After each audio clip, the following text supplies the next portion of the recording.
hirit, unang hirit, unang hirit. Biz ni Mikey matapos ang mahaba-haba ring panahon na di natin nasilayan ng kanyang pag-arte sa telebisyon. Kaya naman magkahalong saya at kabaraw ang naramdaman ng aktres. Masaya ako kahit medyo yung role hindi siya yung typical na ginagawa ko kasi medyo drama to eh. Siyempre, mas sanay ako sa hindi drama. Pero hindi ko naman kayang tanggihan ang role na ganito kasi makakatrabaho ko ang katulad ni Joel Amangan, Sherry Hill. Kaya para sa akin, magandang pagkakataon din to. Pero challenging siya sa akin. Pinatawa, pinaluha at pinakilig tayo ni Mikey sa mga episode ng kanyang self-titled show noon dito sa Kapuso Network. At sa kanyang pagbabalik Kapuso, isang butihing ina naman ang kanyang gagampanan. At kahit real mom na sa kanyang 3 cute boys, bagong experience pa rin daw ang kanyang role dahil nanay naman siya ngayon ng isang batang babae.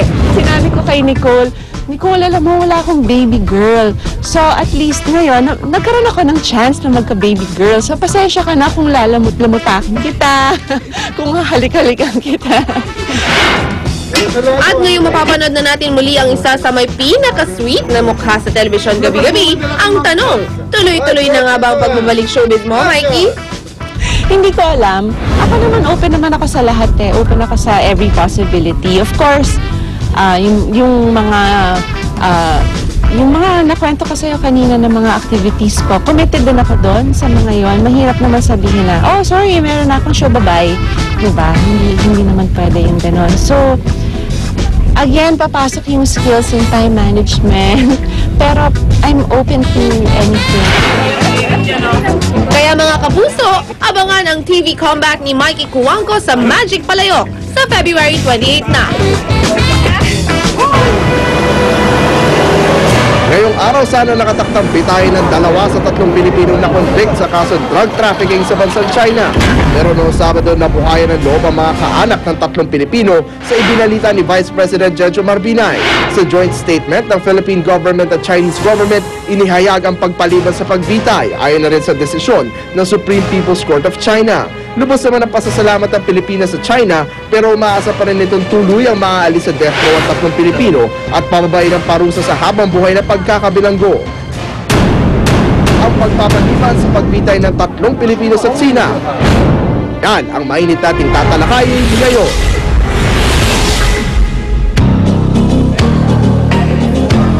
At para po sa ating talakayan, makausap natin sa pamamagitan ng telepono si Vice President Jejomar Binay na siyang tumayong emisaryo ng Pilipinas para po makipag-usap sa gobyerno ng China. Good morning po, Vice President Binay. Magandang umaga, Igan. Magandang umaga po sa inyo, mga kababayan. Maaari bang pakikwento po anong nangyari doon sa pag-uusap at nakumbisi nyo sila na kahit paano maipagpaliban po itong parusang bitay sa ating kababayan? Yun na nga. Tayo dininig yung ating hilingan. Opo. Na kung maaari, magkaroon ng leniency yung kasong yun, ano ha? Opo. At batay nga doon,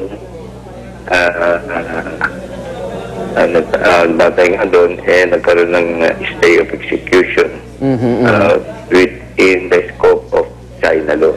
Opo. Mga gaano po tatagal itong pag-stay na ito ng kanilang lethal injection po, BP? Pasensya na, Igan, hindi ko alam kung ano yung proseso nyo. Kaya nga, nakalagay na yung clear rate ng within the scope of the China law. Opo. So, maaaring ibaba ang penalty. Opo. So, may pag-asang maging life imprisonment din po? Hanggang sa huli, Igan, meron tayong masok pag-asa, no? Tuloy-tuloy naman ang panasin. Ang usap natin. Opo. Na pumari. Yun nga, magkaroon ng leniency, mapabutan ng leniency. Oo. Pero ito, isang matinding babala po sa ating mga kababayan, lalo na yung mga nanonood ngayon sa probinsya, na baka maging biktima nitong sindikatong ito, Vice President. Oo nga, alam mo, Igan, ang problema, naiinggan nyo yung ating mga kababayan. May mga foreigners na nakikialam dito na nagsisipunta sa probinsya, Opo. ginagamit ang issue ng kahirapan, yung iba naman nililigawan na naman. At so, akala nila kaya ba ang isang usapan doon, nandun yung ambassador ng sa Pilipinas, magkakaroon ng joint effort, pang sa una-una na rin, sa pamagitan niya, mga natin natin sa mga kabahay natin. Opo. Hindi pinapasukan nila. Kasi 50 gramo lang mga kababayan. Nagkaroon ko niyang death penalty. Okay. Maraming salamat po, Vice President. Salamat, ingat, salamat. Opo, ingat po kayo. Si Vice President Jejomar Binay, ang ating po nakausap. Yan po ating talakayan ngayong araw na ito. At magbabalik po ang unang hirit.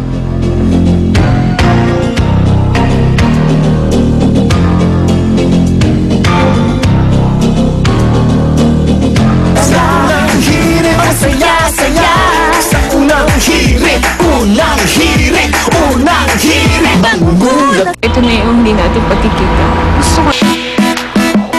Sa pagising sa umaga, iba kung nauuna ka. Sa pagbangon pa lamang, iba kung masaya ka na. Kung sa unang hirit ay panalo ka, ang buong maghapon ay tsak na sisigla. Sa unang hirit, unang-una ka. Sa unang hirit, isyong totoo ang ganda. Sa unang hirit, ang saya-saya. Sa unang hirit, unang hirit, unang hirit, mangungunan ka. Unang hirit, unang-una ka. Balitang dapat na malaman, impormasyong may pakinabang. Mga dapat unawain sa ating mga gawain. Mga dapat alagaan ang iyong kalusugan, kapaligiran at kinabukasan. Wala ka nang hahanapin pa. Samahang totoo at kay saya, walang pagod na naglilingkod sa inyo. Sa unang hirit, unang-una ka. Sa unang hirit, isyong totoo ang nasa. Sa unang hirit, ang saya-saya. Sa unang hirit, unang hirit, unang hirit, mangungunan ka.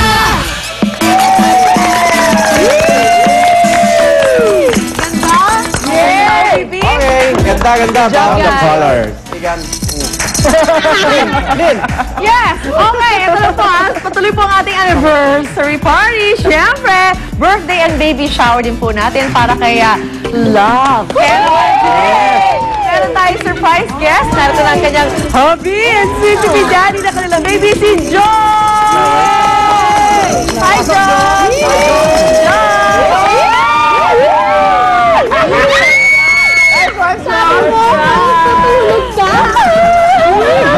Sabi daw ni, matutulog siya. Ikaw naman, puro natulog yan. Jobs, kamusta? Ready na ba maging tatay? Ready na. 1 month to go. 1 month to go. Mensahe kay Love. Mensahe. Una-una, happy birthday and happy Ani. Oo nga! Happy anniversary! Anniversary din na. Yes, and Yun yung lumuhod ka sa ano? Nasa YouTube pa rin yun. I'm so proud na ikaw yung naging wife ko at ikaw yung magiging mommy ng baby natin. Walang iiyak! Naiiyak na. So proud. Thank you.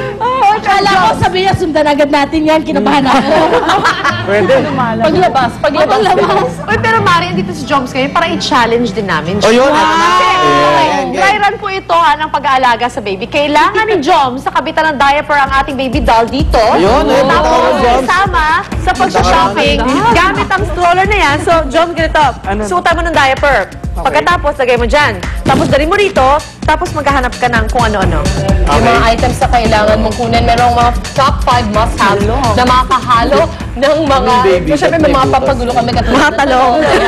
Kailangan mo ito ni baby. Kailangan ni yan. Kailangan ni baby to. Ano ba mga kailangan talaga ni baby dyan? So, ready ka na ba, Joms? Okay, ready na. Yes. 1 minute lang yan, ha? tinuruan ko na si Jones eh. Kanina, tinuruan ko na si Okay. Talaga. 1 minute. Ready, get set, go! Kaya mo yan, Jom. Jom, wala kayo, Jom. Hirap pa. Kaya mo yan. Ayaw ata eh. Nauusog yung ulo ng bata. Ayan. Pag-angat niya, bagsak yan. Ayan. Tapos na, lagay mo sa Okay. stroller. Ayan, and then, lagay mo sa shopping. Sample na lang yun. Ay, may sa feeding bottle. Freedom bottle. Freedom bottle. Tommy binder. Bibigyan pa pala. Ayun. Rib mobile. Rib mobile. Mobile. What's that? Ay, hindi ba yun? Ayun. Ayun na. Next. Galing ko na lang. Pacifier. Pacifier. 10 seconds. Okay. Rattle. Yan. Talong. Ready? Ito na yung baby natin. Pinakalimpa ka, Yaya! Ha? Yaya. Yay!